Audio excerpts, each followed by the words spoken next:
तो आहे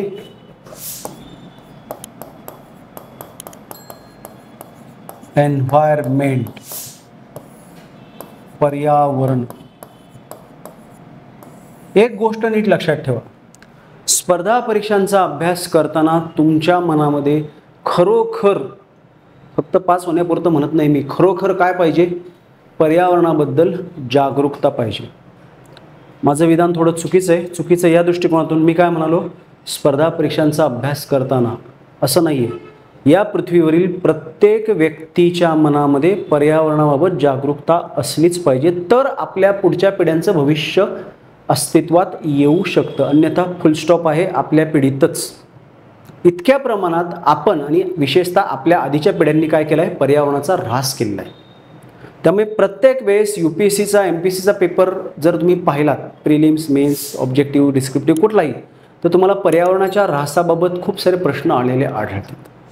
त्यामुळे ज्यावेळेस आपण जॉग्राफीमध्ये पर्यावरणाचा अभ्यास करतो किंवा पर्यावरणाला एक सेपरेट विषय म्हणून आपण ज्यावेळेस अभ्यासतो, त्यावेळेस आपण त्याचा फार सखोल अभ्यास करणं गरजेचं आहे.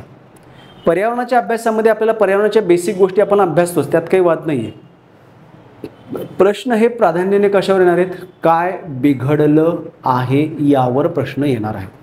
सो तो बिघाड जो आहे त्या बिघाडाचा विचार आपण करताना इथे आपण एवढे उपद्व्याप केलेत, आपण एवढे अगदी तुम्हाला समजेल अशा भाषेत माहिती एवढे कांड केलेले आहेत की आपल्या अभ्यासाच्या टॉपिकची एक खूप मोठी साखळी निर्माण होते. क्लिअर? ती लक्षात घेण्याचा आपण प्रयत्न करू. सर्वात साधं सोपं काय, प्रदूषण. मग त्यामध्ये वायू, जल, मृदा, ध्वनी हे तर आपण शाळेत असल्यापासून अभ्यासतोय. आता आपल्या पिढीने आणि आपल्या आधीच्या पिढीने प्रगती केली. प्लास्टिक प्रदूषण, ई वेस्ट, किरणोत्सारी प्रदूषण, औष्णिक प्रदूषण, त्यानंतर सॉलिड वेस्ट, अशा अनेक स्वरूपात ही समस्या गंभीर झालेली आहे. त्यामुळे ज्यावेळेस आपण अभ्यास करतो ना, यातला प्रत्येक घटक, त्याबद्दलचे प्रत्येक घटकाची माहिती आपल्याला घ्यायची. तुम्ही एक गोष्ट लक्षात घ्या, UPSCचा पेपर वाचताना तुम्हाला हे बारीक सारीक गोष्टी प्रिलिम्सच्या पेपरमध्ये आढळतात. एक साधं उदाहरण सांगतो. तुम्ही घरात कपडे धुता, शहरात विशेषतः आजकाल ग्रामीण भागात सुद्धा वॉशिंग मशीनचा वापर झालेला आहे. ही वॉशिंग मशीन पर्यावरणाच्या ऱ्हासाला खूप मोठ्या प्रमाणात हातभार लावते. असं म्हटलं तर आपल्याला ते पटकन पटणार आहे का? नाही. पण ते सत्य आहे. कसं सत्य आहे लक्षात घ्या. आजकाल आपण जे कपडे वापरतो त्यातले बरेचसे कपडे हे कृत्रिम तंतूंपासून बनवलेले असतात.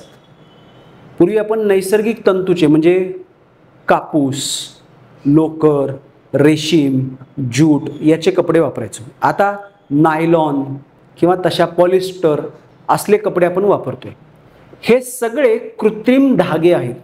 त्यातले बरेचसे धागे आपण कशापासून बनवतो, तर खनिज तेलाचं शुद्धीकरण करताना मिळालेला घटक, त्याच्यापासून आपण ते बनवतो.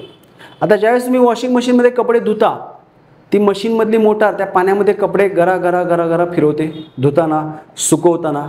त्यावेळेस त्या कपड्यामधले अतिसूक्ष्म तंतू, अतिसूक्ष्म धागे सुट्टे होतात पाण्यातून ड्रेनेजमध्ये, ड्रेनेजमधून गटारात, गटारं आपली डेफिनेटली नद्या समुद्रात जाऊन पोचतात. आणि असं करत करत सगळं जग, विशेषतः विकसित राष्ट्रांमधले लोक दररोज किती मोठ्या प्रमाणामध्ये असे कृत्रिम तंतू पाण्यात उत्सर्जित करते. आणि हे इतके सूक्ष्म आहेत की ते दिसून येत नाहीत. त्यामुळे जे सागरातले जीव आहेत त्यांच्या तोंडावाटे ते त्यांच्या शरीरात जातात आणि त्यांच्या शरीरामध्ये हे प्लास्टिक आता काय होत चालले, साचत चालले. मग आपण काय करतो, आपण ते मासे पकडतो, फ्राय करतो, तळतो, भाजतो, शिजवतो, खातो. म्हणजे आपण दिलेली गोष्ट परत फिरून काय झाली, आपल्यापाशीच आली. पण आता आपल्यापाशी ती कशी आलेली आहे, प्रदूषक म्हणून आलेली आहे. आणि त्याच्यामुळे अनेक प्रदूषकांचा आपल्या शरीरामध्ये काय व्हायला लागला आहे, प्रवेश व्हायला लागलेला आहे. बायो ॲक्युम्युलेशन, बायो मॅग्निफिकेशन व्हायला लागलेलं आहे. आणि त्यातून मग आपल्याला नवनवीन आजार व्हायला लागलेले आहेत. त्याचा सर्वात कॉमन आजार म्हणजे काय, कॅन्सर. सो हे जे चक्र आहे, एक छोटं उदाहरण मी दिलं तुम्हाला, ते चक्र आपण समजावून घेणं गरजेचं आहे, हे लक्षात घ्या. अशा अनेक गोष्टी आहेत, त्यातल्या काही गोष्टी आपण इथे मांडतोय. ह्याच्यानंतर दुसरी गंभीर समस्या काय, तर हरितगृह परिणाम आणि यातून होणारी जागतिक तापमान वाढ, त्यातून होणारा हवामान बदल, हा पुढचा एक गंभीर मुद्दा आपल्याला दिसून येतो. त्याच्यामुळे इथं काय होत नाहीये, त्याच्यामुळे इथं सगळंच होतंय हे लक्षात घेण्याचा प्रयत्न करा. क्लिअर. तसंच आपण पुढे गेलो तर आपल्याला आढळतंय ओझोनचा ऱ्हास. तसंच पुढे गेलो आम्लवर्षा, ॲसिड रेन असं आपण त्याला म्हणतो, वाळवंटीकरण,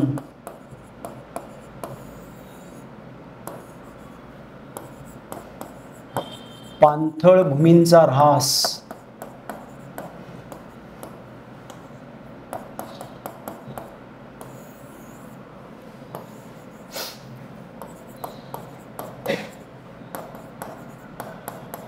प्रवाळ भित्तिकांचा ऱ्हास, निर्वनीकरण,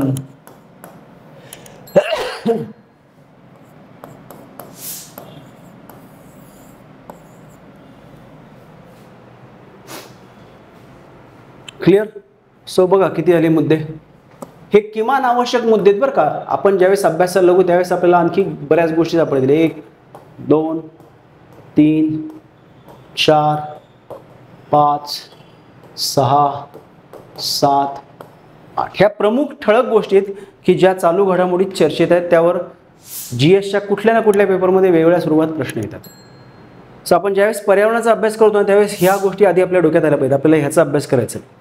मग त्यासाठी आपल्याला कळायला पाहिजे की हरितगृह परिणाम काय असतो, तो नॉर्मल आहे, तो नैसर्गिक आहे, तो आवश्यक आहे.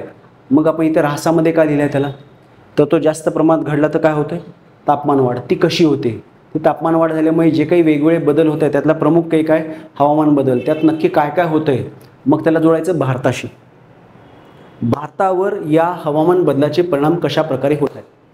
भारतातील शेतकरी नजीकच्या भविष्यात देशोधडीला लागण्याची शक्यता आहे या गोष्टीमुळे. हे कसं काय, हा एक बेसिक मुद्दा आहे. म्हणजे साध्या साध्या गोष्टी बऱ्याच तुम्ही अनुभवलं असेल. तुमच्याकडे समजा द्राक्षाची बाग आहे, एकदम द्राक्ष उत्तम दर्जाची पिकवलेली आहे. तुम्ही आता पुढच्या आठवड्यात आपल्याला काय करायचं आहे, बाजारातलं रेट बघून बाजारात घेऊन जायचं आहे. अचानक उद्या सकाळी काय झालं आहे, अवकाळी पाऊस आला, गारांचा पाऊस पडला, सरसकट सगळी द्राक्ष जमिनीवर, मनुका बनवायच्या कंडिशनमध्ये पण राहिली नाहीत. म्हणजे हाताशी आलेलं पीक जातं आहे. हे खूप मोठं नुकसान आहे. सरकार तुम्हाला मदत करेल, पण करून करून किती करणार. दरवर्षी वर्षातनं 3-4 वेळा कुठं ना कुठे असेच प्रॉब्लेम उद्भवायला लागले तर सरकारसुद्धा आर्थिकदृष्ट्या हतबल होणार आहे. आणि या सगळ्या गोष्टी आता काय झालेल्या आहेत, आपल्या हाताबाहेर गेलेल्या आहेत. ह्या कंट्रोल करण्याच्या मर्यादेत राहिलेल्या नाही आहेत. म्हणून मी असा शब्दप्रयोग केला की या हवामान बदलामुळे नजीकच्या भविष्यात भारतातील शेतकरी देशोधडीला लागण्याची शक्यता आहे. आधीच त्याचा पाय खड्ड्यात आहे आणि तो आता बुडायच्या मार्गावर. कशामुळे, म्हणून हा घटक आपल्यासाठी फार महत्त्वाचा आहे. हे नीट लक्षात घ्या. कळलं. जस्ट कॉपी दिस.